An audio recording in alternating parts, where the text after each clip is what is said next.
sans-papiers, ils ont voulu nous diviser, pour dire qu'ils y sont arrivés, tant que c'était chacun pour sa gueule, leur système. Aujourd'hui, on devra tirer les enseignements de cette première journée de mobilisation. Il y en aura d'autres.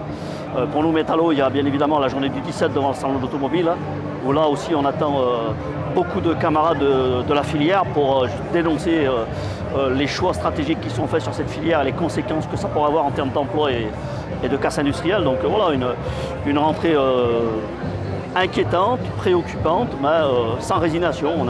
On est déterminé pour faire grandir le rapport de force et notamment le rapport de force au niveau de nos entreprises. On a besoin des appels à la grève massifs.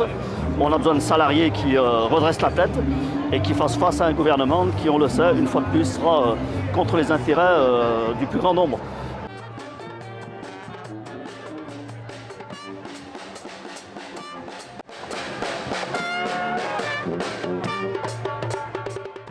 Je suis venu manifester tout d'abord parce qu'il y a une urgence sociale en France, qu'il y a une nécessité d'augmenter les salaires, de revenir sur cette réforme des retraites profondément injuste et dangereuse, de parler d'industrie. Il est grand temps de parler sérieusement de réindustrialiser notre pays, surtout dans la métallurgie. On a des exemples dans la sidérurgie, dans l'automobile et aussi pour les services publics.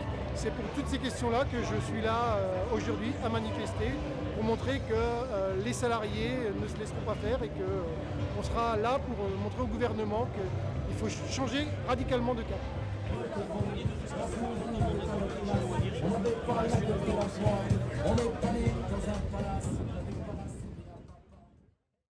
On le voit bien qu'actuellement, les patrons, avec leurs objectifs court-termistes, préfèrent fermer les boîtes en France et produire à l'étranger et revendre en France que de produire en France.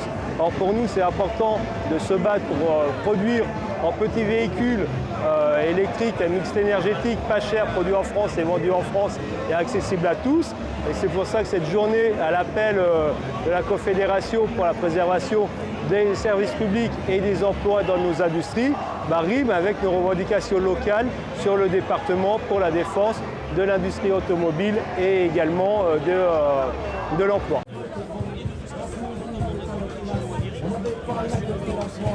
On est allé dans un palace, avec Palace et la papa. SDF, chômeurs et paysans immigrés sans papier. Ils ont voulu nous diviser, pour dire qu'ils y sont arrivés. Tant que c'était chacun pour sa gueule, leur système pouvait prospérer. Mais fallait bien qu'un jour on se